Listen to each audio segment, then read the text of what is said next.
맞습니다. 하나님의 삶을 살면서 하나님께서 은혜 가운데 한 해 동안 우리는 너무나 감사할 게 많습니다. 끝이 없습니다. 여러분, 오늘 본문의 말씀은 딱 한 절입니다. 데살로니가 전서 5장 18절입니다. 데살로니가 전서 5장 18절입니다. 딱 한 절입니다.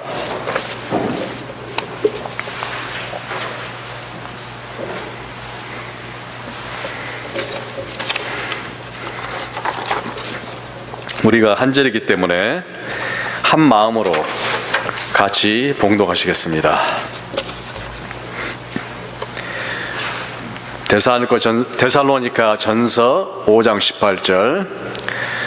범사에 감사하라. 이는 그리스도 예수 안에서 너희를 향하신 하나님의 뜻이니라. 한 번 더 크게 하겠습니다. 범사에 감사하라. 이는 그리스도 예수 안에서 너희를 향하신 하나님의 뜻이니라. 아멘. 너무도 감사할 게 많습니다. 여러분, 조금 전에 보셨듯이 우리 아이들 얼마나 이쁩니까? 우리 아이들 주셔서 감사하고, 한 해 동안 우리 볼 때 얼마나 귀한 생명 주셨습니까? 우리 예진이 태어난 걸 감사하고, 또 우리에게 너무도 많은 일들이 있습니다. 그런데 제가 오늘 발표를 지금 해야 될 것 같아요. 또 40년의 인생을, 싱글 인생을 종지부 찍고 돌아서서 이제는 또 다른 사람과 동행하는 삶을 살아야 할 우리의 여기 한 인생이 있습니다. 우리 고영문 전도사 곧 결혼합니다. 아멘. 이제 뉴욕을 갔다 와서 하나님께서 주신 평생의 반리자를 찾았습니다. 그래서 하나님이 축복하신 가운데 이제 조만간에 날짜가 잡히면은 결혼할 겁니다. 여러분, 많이 축복해 주시고 기도해 주시고 하나님께서 그 삶 가운데 속에서 동행하시고 또 다른 생명들을 이제 돌봐야 되잖아요. 아빠로서, 또 아내로서, 남편으로서. 그럴 때 하나님께서 큰 축복 주시라고 아버지 기도해 주시기 바랍니다. 그리고 또 이제 앞으로 인생 가운데 속에서 모든 것이 평강하고, 또 처음은 그 시작은 미약하였으나 그 나중은 심히 장대하리라 라는 하나님의 은혜가 있기를 많이 기도해 주시기 바랍니다. 감사합니다. 여러분, 본문은 범사에 감사라고 그랬습니다. 범사는 뭘 말합니까? 모든 것을 말합니다. 모든 것. 이는 그리스도 예수 안에서 너희를 향하신 하나님의 뜻이라고 그랬습니다. 하나님의 뜻이 무엇입니까? 우리로 하여금 감사하게 하는 거라고 그랬습니다. 여러분, 어떤 삶은 비르합니다. 아주 쓰다리고 괴롭고 고통스럽습니다. 하나, 우리의 삶이 모두가 다 감사로만 채워지는 것은 아닙니다. 삶 순간순간마다 우리는 도전을 받고 고난을 받고 괴로울 때가 많습니다. 그럴 때마다 이 말씀을 떠올리면서 하나님께 감사하라는 것입니다. 그럼에도 불구하고 우리 삶이 힘듦에도 불구하고 살 가치가 있다는 것입니다. 그것은 무엇 때문에 그렇습니까? 하나님이 우리와 함께 살아 숨쉬고 역동하시고 우리와 함께 동행하시고 우리에게 길을 가르쳐 주시기 때문에 우리가 살 가치가 있다는 것입니다. 유명한 스펄전 목사는 별빛을 보고 감사하는 사람에게는 달빛을 주시고, 달빛을 보고 감사하는 사람에게는 햇빛을 주시고, 햇빛을 보고 감사하는 사람에게는 해와 달이 필요 없는 영원한 빛을 주신다고 했습니다. 하나님은 감사할 줄 아는 사람에게는 더 큰 감사의 은혜를 주신다는 말입니다. 그래서 초대교회의 교부였던 크리소스톰은 사람에게는 근본적인 죄가 하나 있는데 그것은 감사하지 않는 죄라고 말했습니다. 여러분, 독일의 암병원에서 일어난 이야기입니다. 이미 들은 사람도, 이 이야기를 들어본 사람도 있을 것입니다만은, 중년의 한 성도가 수술실에서 혀의 암을 치료받기 위해 기다리고 있었습니다. 그런데 의사는 뭐라고 그럽니까? 혀를 잘라야 된다고 그럽니다. 더 암이 전이 되고 번진 것을 막기 위해서는 당신의 혀를 잘라야 된다고 말합니다. 그래서 이 남자는 고민이 됐습니다. 의사가 마지막으로 이야기했습니다. 자, 혀를 자르기 전에 당신이 이 세상에서 마지막으로 하고 싶은 말들을 해보십시오 라고 말했습니다. 거기에는 간호원도 있었고 인턴들도 있었고 많은 관계자들이 지켜보고 있었습니다. 그래서 그 사람들이 동시에 의사가 그 말을 남겼을 때 생각을 같이 했습니다. 어떤 생각을 했습니까? 과연 이 사람이 무슨 말을 할까? 또 나 같으면 어떤 말을 할 수 있을까라고 생각을 했습니다. 그랬을 때 이 암 환자는 눈물을 흘리면서 이렇게 말을 했습니다. 주 예수여 감사합니다. 그걸 3번을 했다는 것입니다. 주 예수여 감사한다는 말을 3번 남기고 그는 혀를 잘렸습니다. 여러분, 고린도전서 10장 13절을 보면 사람이 감당할 시험 밖에는 너희에게 당한 것이 없나니 오직 하나님은 미쁘사 너희가 감당치 못할 시험 당함을 허락지 아니하시고 시험 당할 즈음에 또한 피할 길을 내사 너희로 능히 감당하게 하시느니라. 또 뭐라고 그럽니까? 성경은 원망하다가 멸망시키는 자에게 멸망하였나니 너희는 저와 같이 원망하지 말라고 그럽니다. 여러분, 우리가 돌이켜보면은 저도 마찬가지, 여러분도 마찬가지일 것입니다. 삶을 살면서 돌이켜보면 너무나 험난한 여정이 많았습니다. 그때마다 우리는 어쨌든 견뎌냈고 오늘까지 왔다는 말입니다. 여러분, 원망하지 마시기 바랍니다. 원망하는 자에게는 멸망의 길만이 남아있을 뿐입니다. 원망하지 마시기 바랍니다. 원망하기 전에 말씀하시는 그리스도의 말씀을 생각하시기 바랍니다. 뭐라고 그랬습니까? 원망하기 전에 범사에 감사하라. 이는 그리스도 예수 안에서 너희를 향하신 하나님의 뜻이라고 그랬습니다. 여러분, 한국 신문을 보면 얼마나 안타깝습니까? 매일매일 뭐가 나옵니까? 자살 기사가 나옵니다. 신용카드 빚을 못 갚아서, 집에 쫓겨났어, 부모가 자식을 돌볼 능력이 안 됐어, 여러 가지 모습으로 동반자사가 이야기가 나옵니다. 여러분, 그거 아십니까? 지금 한국이 OECD 선진국가 중에서 자살률이 가장 높은 나라가 한국입니다. 동시에 또 하나가 있습니다. 뭔지 아십니까? 이혼율이 가장 높은 나라가 한국입니다. 한국이 왜 이렇게 됐을까요? 제가 80년대 유학을 나올 때만 해도 이러지 않았습니다. 정말 한국은 그렇게 힘들었지만은 그래도 사람들이 살아가려고 악착같이 노력하고 계획을 하고 희망을 갖고 사는 나라였습니다. 이제는 너무나 잘 삽니다. 먹고 살만하고 전 세계 어디다 내놔도 부끄러움이 없는 나라입니다. 오히려 우리가 그런 이야기 많이 하잖아요. 미국에서 오면은 그런 이야기 많이 들었습니다. 교포? 뭐라고 그럽니까? 좀 죄송합니다. 교포 거지란 말을 들었습니다. 오히려 한국 사람들 우리보다 더 잘 살더라고요. 저희 형네 집 가봐도 너무 잘 삽니다. 제가 부끄러웠어요. 미국을 올 때만 해도 그 사람들이 부러워했는데 지금 돌아가니까 한국은 제가 부러워해야 합니다. 물질적으로는 너무나 잘 삽니다. 그러나 영적으로 너무나 피폐했습니다. 여러분, 너무나 피폐했어요. 자살률과 이혼율이 OECD 국가에서 최고입니다.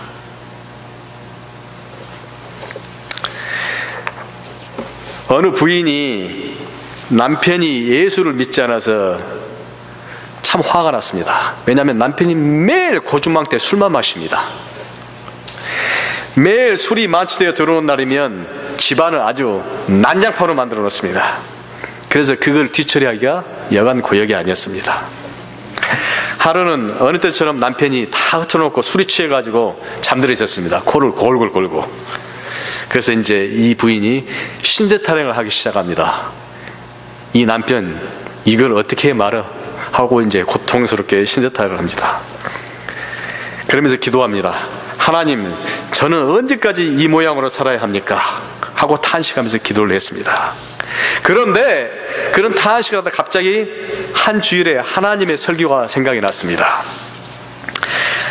이런 말씀이 기억이 났습니다. 감사함으로 기도해야 하나님께서 응답해 주신다 라는 말이 기억이 났습니다.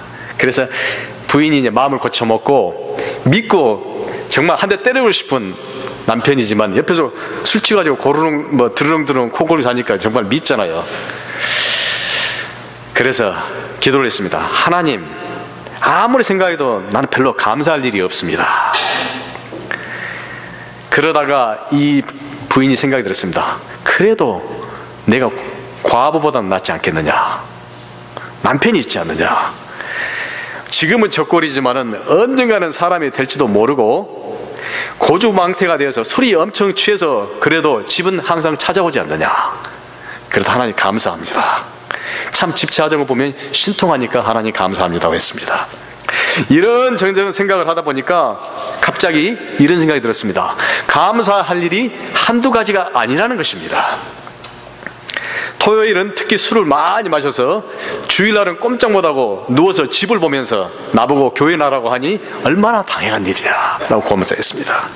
그러면서 막 마음을 위로하는데 갑자기 그러면서 이제 그런 생각을 하면서 웃음이 나왔습니다. 남편을 보고 있으니까 웃음이 나왔습니다. 그 순간에 남편이 눈을 떴습니다. 부인이 웃고 있는 거예요. 그러니까 남편이 뭐라고 그랬습니까? 당신은 왜 웃는 거야? 아니요, 당신하고 사는 것이 너무 고맙고 감사해서 그래요. 그리고 더 나아가서 그 남편과 살았던 삶 속에서 정말 감사했던 일을 하나하나 남편에게 일을 들었습니다.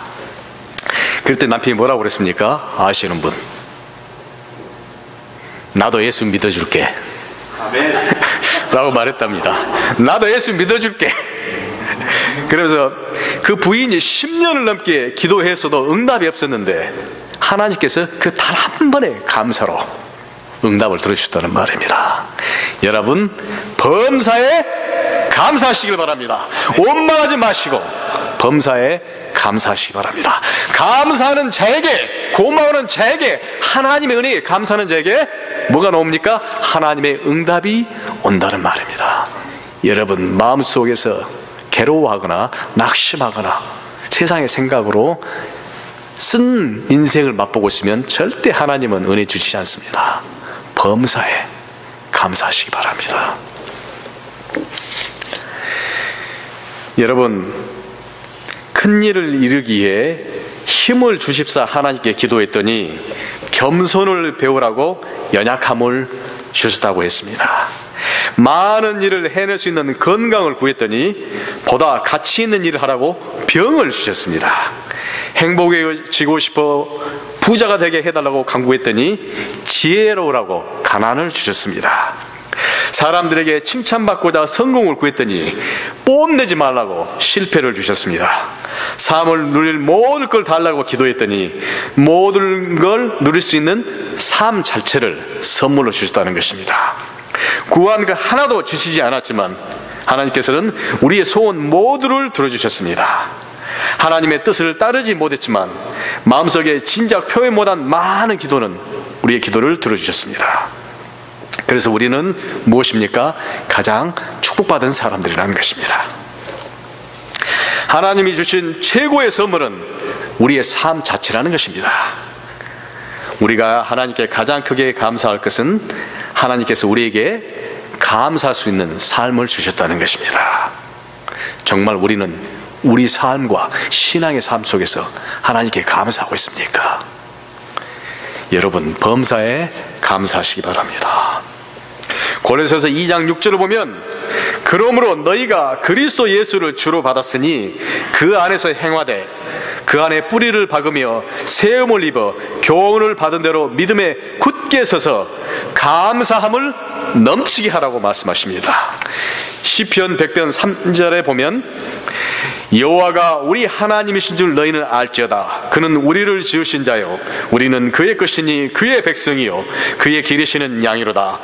감사함으로 그 문에 들어가며 찬송함으로 그 궁정에 들어가서 그에게 감사하며 그 이름을 송축하라고 했습니다. 여러분, 우리가 많이 들었던 이야기입니다. 독일의 재무부 장관을 지낸 바덴이라는 사람이 있었습니다. 그 사람은 모든 일을 긍정적으로 보고 늘 매사에 감사함으로 임하여 국가를 위해서도 크게 공헌한 사람이고 널리 알려져 있는 사람입니다. 그러나 그가 그런 감사의 삶을 살게 된 것은 계기가 있었습니다. 그가 젊은 시절 고생을 많이 하고 있을 때였습니다. 한 번은 어느 지방에 여행을 갔다가 돈이 없어서 싸구려 여관에 묵게 되었습니다. 그러나 다음날 일어나보니 자기 구두가 없어졌습니다. 밤새 구두를 도둑맞은 것입니다. 여행 중에 또 돈도 없는데 구두를 잃어버렸으니 얼마나 화가 납니까? 또 다시 사야 하나 돈이 없어서 살 수도 없었고 또 사러 나갈 신발도 없었습니다. 그간 화가 나서 어떤, 우리나라로 말하면 쌍시옷이 나왔겠죠.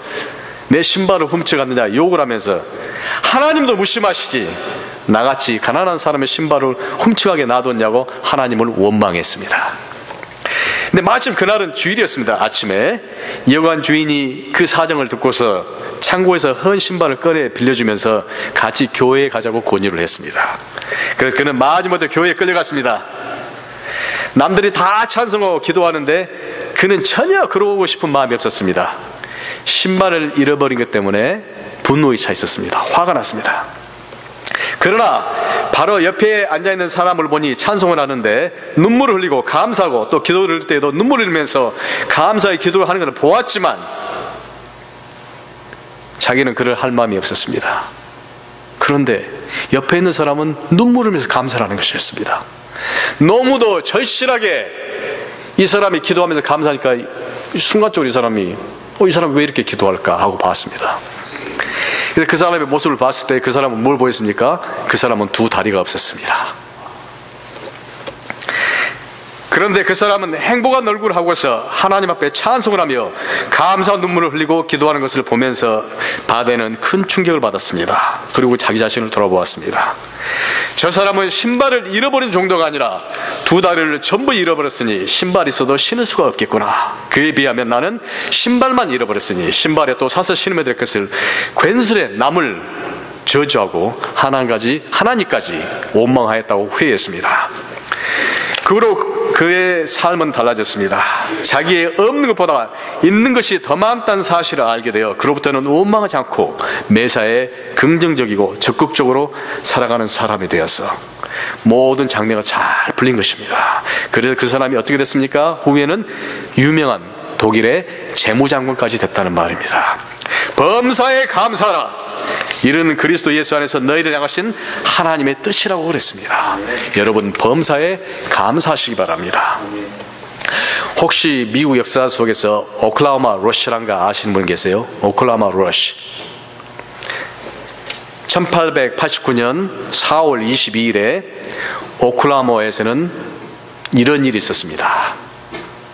약 5만 명의 사람이 모여서 말을 타고 200만 에이커를 차지하기 위하여 경주를 했습니다. 그러니까 그걸 오클라호마 러시라고 그럽니다. 오클라호마 주정부에서 자, 광활한 땅이 있다. 누구든지 땅을 가질 수 있다. 와라. 자, 정오에 총을 딱 쏘면 누구든지 말을 타고 가서 말뚝을 박으면 됩니다. 그게 자기 땅입니다. 그래서 많은 사람들이 5만 명이 모여서 하루아침에 10,000명이 넘는 도시들이 생겨났다고 그럽니다. 과연 그렇다면 사람은 얼마만큼의 땅이 필요할까요? 리오 톨스토이의 단편소설이 있습니다. 저는 그걸 오래전에 아주 감명 깊게 얘기했습니다. 과연 사람은 얼마만큼의 땅이 필요할까요? 어떤 농부가 있었습니다. 그 농부는 땅이 필요했습니다. 그래서 그 농부는 땅을 갖기 위해 엄청 노력을 합니다. 근데 마귀가 그 농부를 시험을 합니다. 하루는 그 마귀가 농부를 불러옵니다. 당신에게 모든 땅을 다 주겠노라. 자, 내일 아침 동뜰 때까지 저 언덕 위로 오시오. 그 사람은 밤에 잠을 못 잤습니다. 너무 기뻤습니다. 먹을 걸 챙기고 신발을 챙기고 연장을 챙기고 말뚝을 챙기고 이 사람은 밤에 꿈에 부풀어서 내가 이제 큰 부자 되고 내가 큰 땅을 갖겠노라고 생각하면서 잠을 못 들었습니다. 그 다음날 아침에 동기 트자마자 그 사람은 뛰었습니다. 말뚝을 받고 뛰고 또 뛰었습니다. 그러나 어느 한계에서는 땅이 이렇게 돌아야 되잖아요. 경기를 지어야 되잖아요. 그래서 또 뛰고 한참 정오를 지나서 배고파서 밥을 먹으면서 잠이 왔지만 피곤했지만 아니야, 역시 실수는 없어. 내 조금만 오늘만 견뎌내면 나는 엄청난 부자 되고 많은 땅을 갈 수 있다고 생각하고 또 뛰었습니다. 이제 이만큼 갔으니까 한계를 틀어서 이제 경계를 이쪽으로 정상형 땅을 갖게 되니까 말뚝을 받기 시작했습니다. 그리고 이제 보니까 해가 뉘엿뉘엿 석양이 무렵이 왔습니다. 그 사람이 가진 시간은 해 질 때까지입니다. 해 뜰 때부터 해 질 때까지. 그 사람은 다시 또 자기가 봐왔던 언덕을 향해서 뛰었습니다. 죽자고 뛰었습니다. 그래서 말뚝을 밤에 뛰었습니다. 이제는 그야말로 엄청난 넓은 땅을 갖게 됐습니다. 이 사람은 이제 행복이 찼습니다. 나는 이제 부자다. 많은 땅을 소유하고 이 땅 한가운데 내 집을 짓고 앞으로 나는 행복하게 살아야지 라고 막 뛰었습니다. 그래서 언덕까지 올라갔습니다. 이제 해가 거의 이제 저물 무렵입니다. 바로 그 직전에 이 사람은 언덕에 도착했습니다. 그래서 막대한 땅을 갖게 됐습니다. 어떻게 됐습니까? 그 사람은 쓰러졌습니다.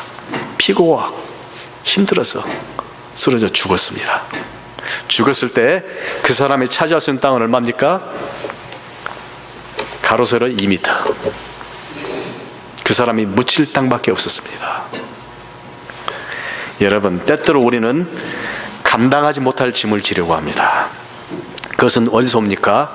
과욕, 자만, 욕망, 탐욕, 정욕이라는 것입니다.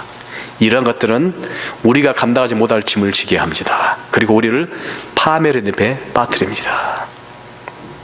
여러분, 우리가 그런 스토리 많이 보잖아요.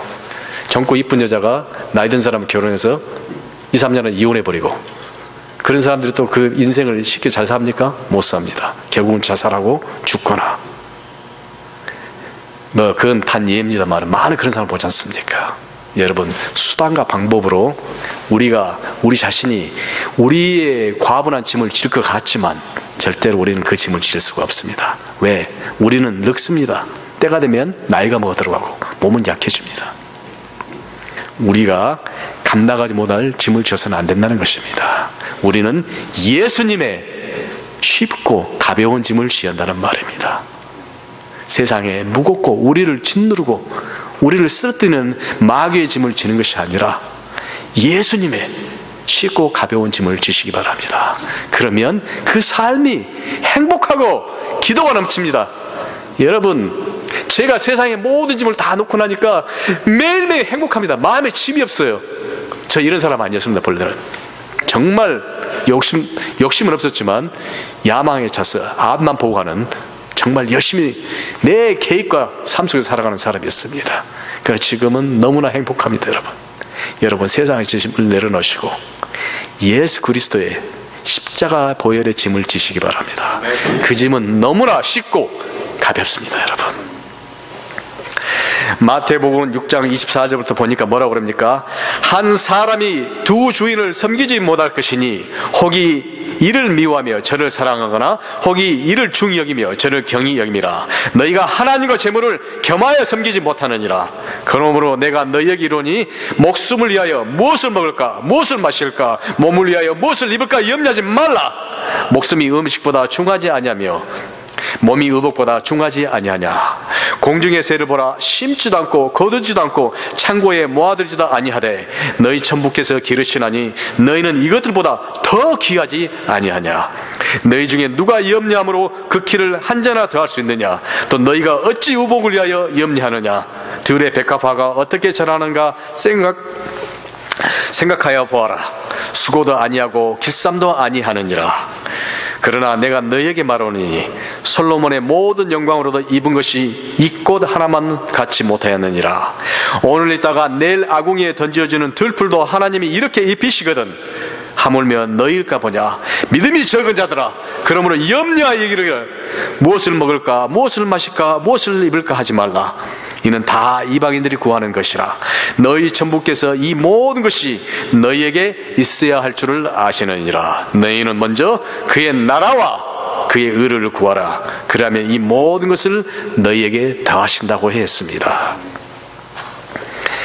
여러분, 고린도전서 10장 13절을 보면 우리가 감당할 시험 밖에는 우리에게 당한 것이 없나니 오직 하나님은 미쁘시사 우리가 감당치 못할 시험당함을 허락지 아니하시고 시험당할 즈음에 또한 피할 길을 내사 우리로 능히 감당하게 하시니라 했습니다. 여러분, 원망하다가 멸망시키는 자에게 멸망당하지 마시기 바랍니다. 여러분, 아무것도 염려하지 말고 오직 모든 일에 기도와 간구로 우리의 구할 것을 감사함으로 하나님께 아뢰시면 우리가 범사에 감사하게 되고 그 그리스도 예수 안에서 우리를 향하신 하나님의 뜻을 알게 된다는 말입니다.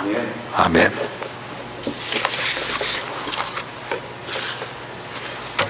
우리 찬송 305장 하시겠습니다.